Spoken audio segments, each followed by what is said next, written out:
เด้อจับได้เลยท่านเลยเด้อน้องนี่น้องเศร้าที่เขาไม่โทรศัพท์เดี๋ยวยางที่ตีอยู่ขวางไอ้เศร้าไม่น้องจะไปยังใต้ตายป้าฆ่าใครดิป้าฆ่ามันโคตรแม่งกันนี่เศร้าแม่พ่อเศร้าทำไมโทรศัพท์ทำไมโทรศัพท์ท่านไปเลยไม่ได้เขาอาทิตย์ไม่กันเศร้าพ่อเลยฮะพ่อขี่ซะเนาะจะบอกทำเมียอัดตู่เมียตายบ่สุดคอยนะคอยตายกับสแตนกันเลยลูกเขายังหลอดเลยเด้อทำไมน้องถ้าบอกลูกเขายังหลอดกับคอยเด้อลูกเขายังหลอดกับเจ้าเด้อตายกับตายมื้อนี้เลยเงียบเลยเขาจะตายกับเจ้ากันลูก4 ลูก5แล้วเฮานี่จะสมเป็นเดี๋ยวนี้ก็คอยไปที่ไหนกันจะสอบก่อนจะอยู่ดีๆคอยอยู่ดีๆจะอยู่ดีๆให้คอยช่วยกันจะอยู่ดีๆกับคอยก็ต้องทำของโบวนจับเป็นผัวคอยนี่ที่ชอบพวกเลยเขาจะลงมุมโบลงที่แม่พนุ่มจะลงเลยเจ้าอย่าชิดไม่ชอบไหมไม่ชอบไหมเราลงมันไม่ได้คอยกับเพิ่นมาสิเฮ็ดมึงลงไหมไปบอล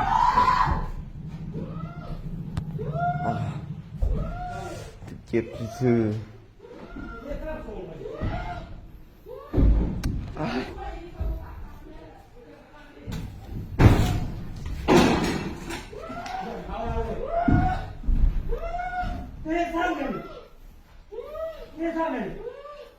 ไม่อยากฆ่าเจ้าดินข้าที่ลงมือ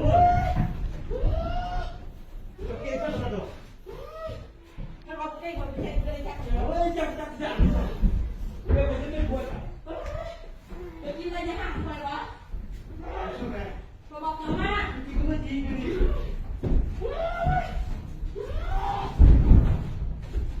มาตีขลอดเราจะลืมที่คอย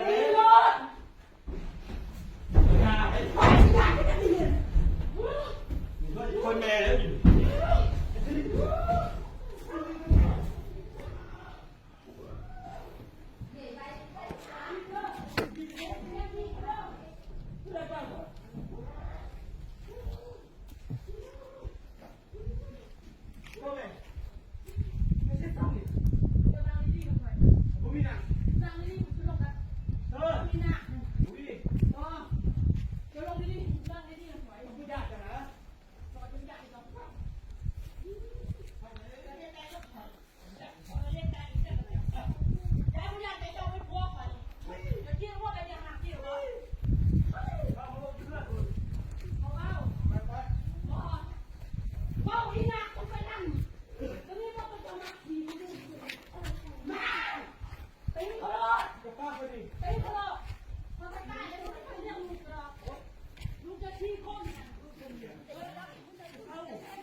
โอ้ย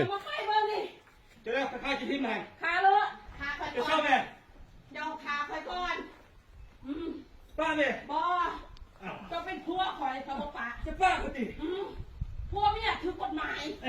มันเป็นพัวเมียที่แล้วเราดูรอบคือเจ้าชี้กัดเนี่ยใช่ปากเสียจะตีพรอดพระลูกนี้พระท่านอยู่เลยเข้าแม่จะบอกเจ้า